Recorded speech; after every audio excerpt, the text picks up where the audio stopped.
It's a good thing. High five to that. Amen, sister. And you are a rock star, so you're allowed to. Well, I figure Bono can wear glasses. Maybe right? I can too. Okay, Gaga can have a zipper on her face, you know? Her veil. That's the best part about being in the music industry is you really just get to, you know, it's more laid back and you can express yourself in different ways than you can at other jobs, I guess, like through your style and your hair and your makeup, and it's fun. Well, fashion, it seems like fashion and rock and roll go hand in hand, right? Yeah, it does, and that's why I have a clothing line called Avidon. Yeah. And I have it tattooed on my arm. Avidon. Yeah, it's cool because on my second record, I was not so much into fashion on my first record. I was just like wearing baggy clothes and like... You were cute though. You had a look that other girls were copying though too. And it's great. And I love looking back at the photos and being like, wow. Because I was just like fresh out of high school wearing like the big skateboarding shoes and like the big baggy cargos and... yeah, so, and then... Do you look back and you're like, oh? No, I don't. Oh, you love it. I think I'm like, oh my God, I was so young, and I was like so like tough, like such a little tomboy inside, but like growing up in Canada, you know, played hockey, skateboarded, that whole thing. And how excited are you to have this new music out and to be performing it on stage and just to get it? Because you birthed the album. Yeah. Is that a bit of a scary situation when it's so close to you, you know how great it is, and you birth it and you're just like waiting? It's interesting because like, everything is so different today. I'm older, so I guess I'm more like confident and like relaxed and chill about things. I don't think about things too much. I'm like, you know, I'm just gonna make a record that's really important to me, put it out. I've already started my tour. It's called the Black Star Tour. Great song, and by the way. it's a really thank you. It's the tour is like a mixture of my old and my new songs.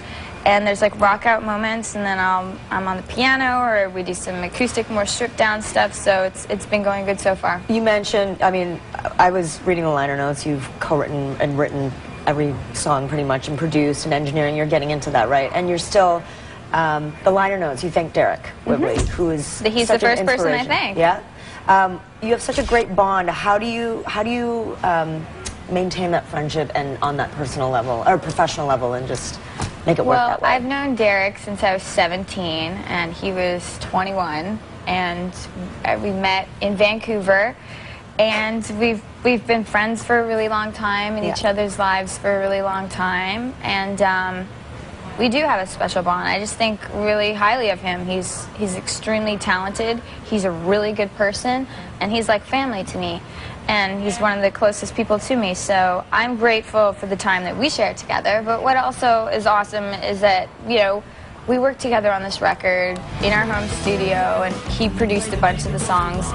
And as you know, kind of learning from him a little bit that way, like in terms of... He's been very inspirational to me, and I've learned a lot from him, not just musically, but just kind of just about being a musician and being an artist and being in this world. And he's a rockaholic. He knows a lot about music.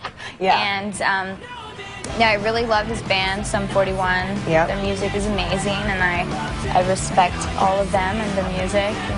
What's the one thing that you would say that you learned about being a rockaholic, that you learned from Derek? Like, what, did he give you a piece of advice, or what? Well, I learned the term rock pits. You're on stage and you get pitters. Like sweat? And bangover from like rocking out on stage.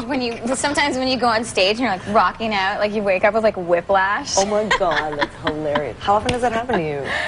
I'm sure it happens to him more than me, but he's crazy on stage. How do you maintain balance with your professional, your personal, and you're so busy working? Like, how do you create that for yourself? Well, I am a Libra, and my sign is all about balance, so I think that naturally, whatever I am doing, I try to keep a balance. And it's really important my motto is, work hard, play hard. Nice. You know, and like going back to, you gotta be happy with what you do, and I put in the time, and I put in the effort, and I do the best that I can do, and so for me, that's good enough, whatever the result is. And it's better than good enough that you're here with us. Don't go anywhere. You don't want to miss more of Avril after the break.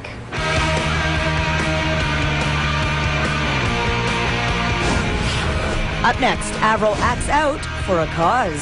Something that I'm really excited about and very passionate about is my foundation. How the pop star is giving back with the Avril Lavigne Foundation. A lot of people feel pain, and you can go through what you need to go through in life, and you can be happy.